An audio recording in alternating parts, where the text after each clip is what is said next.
the Garden of Gethsemane. And it came to pass, when the hour was come, that Jesus went forth with his disciples unto a place called Gethsemane, a garden of olive trees, where oft he had resorted to pray. And the moon shone dimly upon the solemn grove, and the branches swayed as though they whispered among themselves of the great sorrow which was nigh. Jesus, being heavy in spirit, bade his disciples, saying, Tarry ye here, and watch with me, while I go yonder and pray. Then he withdrew himself a little apart, and, falling upon his face, he cried with great agony, O my Father, if it be possible, let this cup pass from me. Nevertheless, not as I will, but as thou wilt. And behold, an angel from heaven appeared unto him, strengthening him.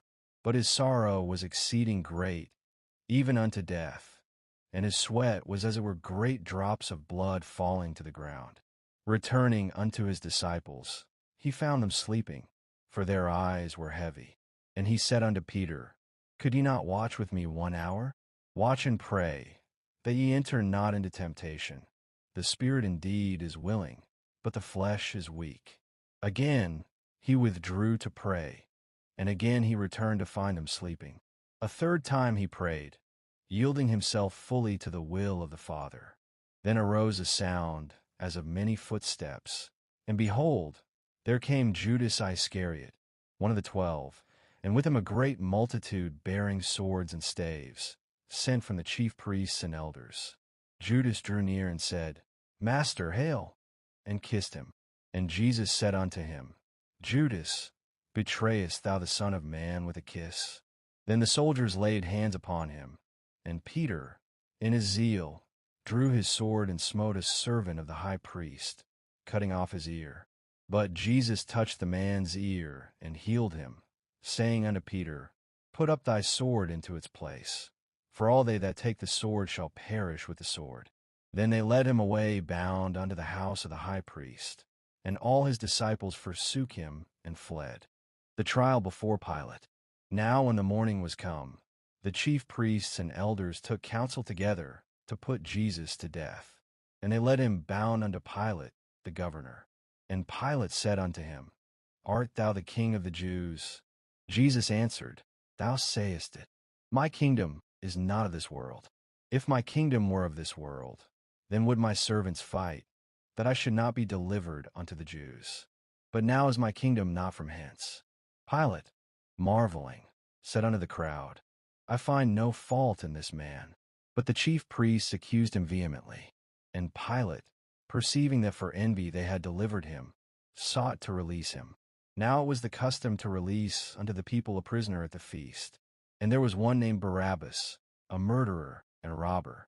Pilate asked the multitude, Whom will ye that I release unto you?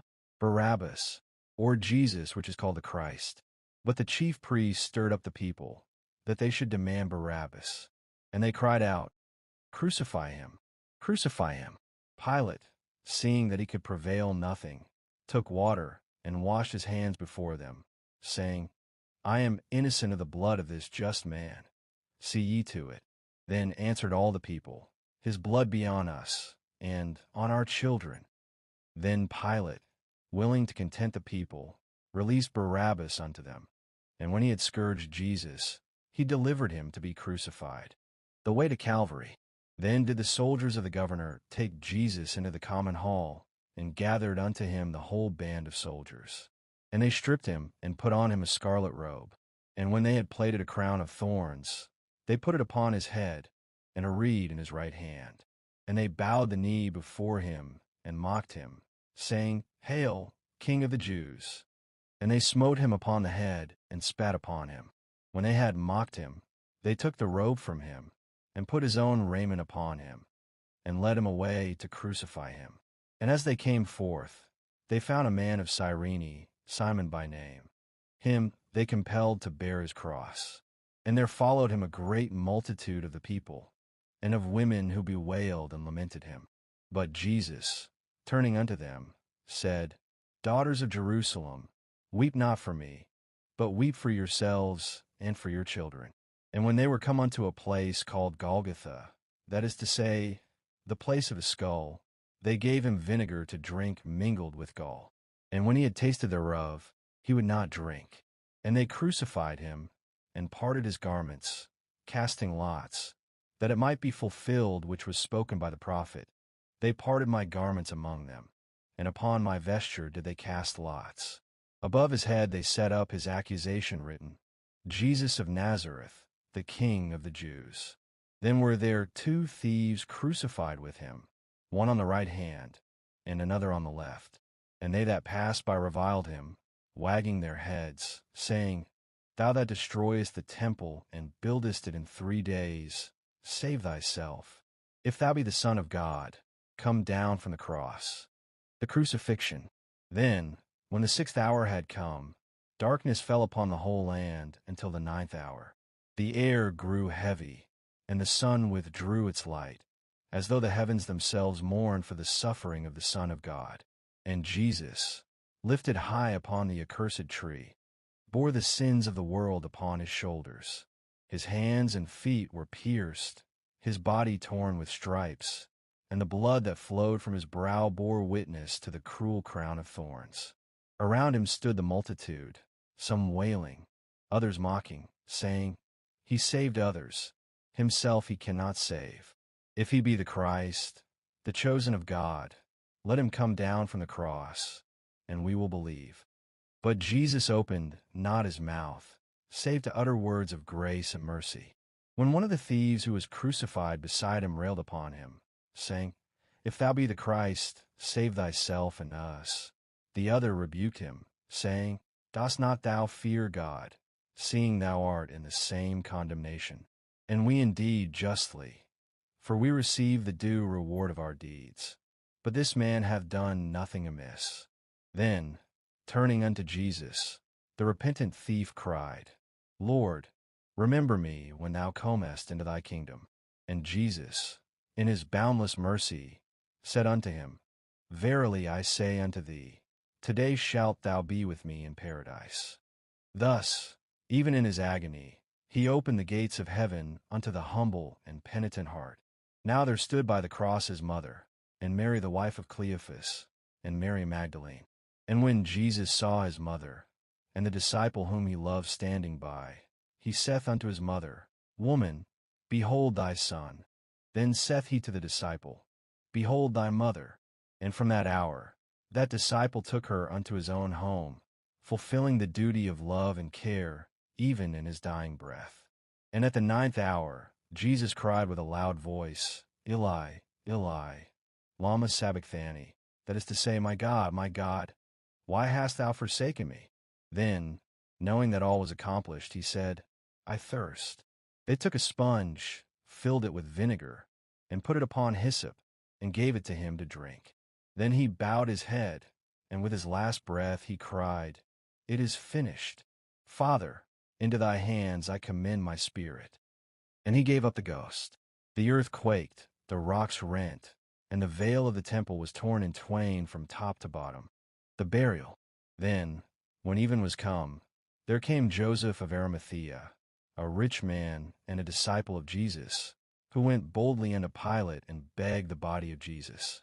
Pilate marveled if he were already dead, and, calling the centurion, inquired of him. When he knew it was so, he granted the body to Joseph. Then Joseph took down the lifeless form of the Lord, and with the aid of Nicodemus, wrapped it in fine linen with myrrh and aloes, as was the manner of the Jews to bury. Now there was in the place where he was crucified a garden, and in the garden a new sepulchre, wherein never man had yet been laid. And there they laid Jesus, because the Sabbath drew on, and they rolled a great stone to the door of the sepulchre. And Mary Magdalene and the other Mary sat over against the sepulchre, weeping.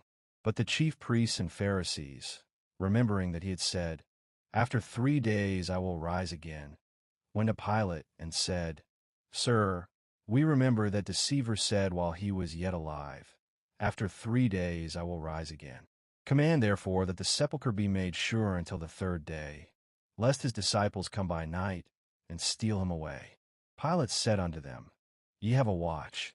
Go your way, make it as sure as ye can. So they went and made the sepulchre sure, sealing the stone and setting a watch of Roman soldiers. And there, in the stillness of the garden tomb, lay the body of the one who had come to redeem mankind, the Lamb that was slain from the foundation of the world. The silence of death reigned, and all creation seemed to hold its breath, waiting upon the promise that had been spoken from the beginning. And thus did the night pass, and the dawn of the third day approached, shrouded in the mystery of God's eternal plan. The hearts of his followers were heavy, their hopes seemingly buried with him. Yet the heavens themselves stirred with the approaching wonder of resurrection.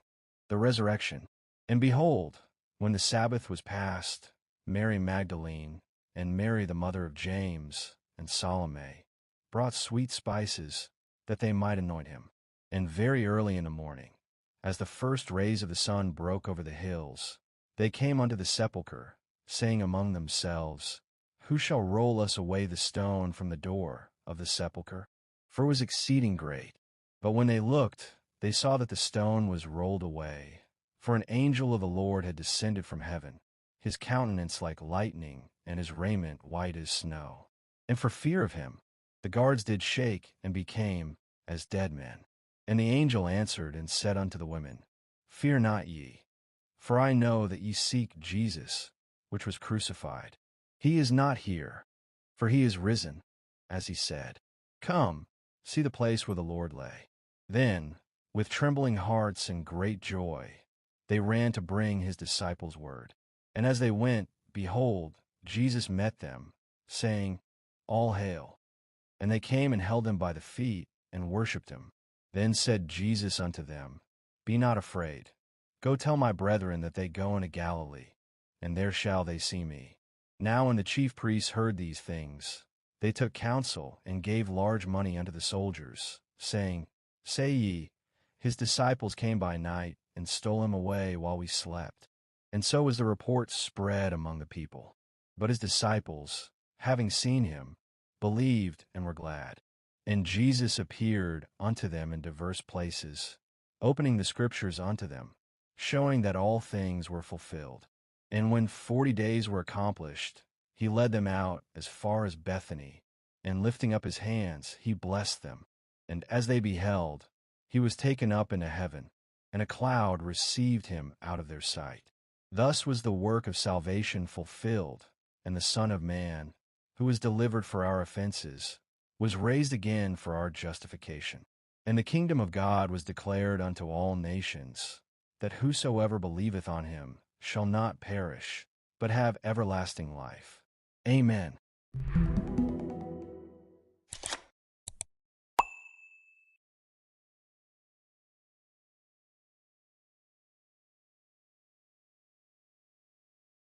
In the beginning, God created the heavens and the earth, and he created humanity in his own image.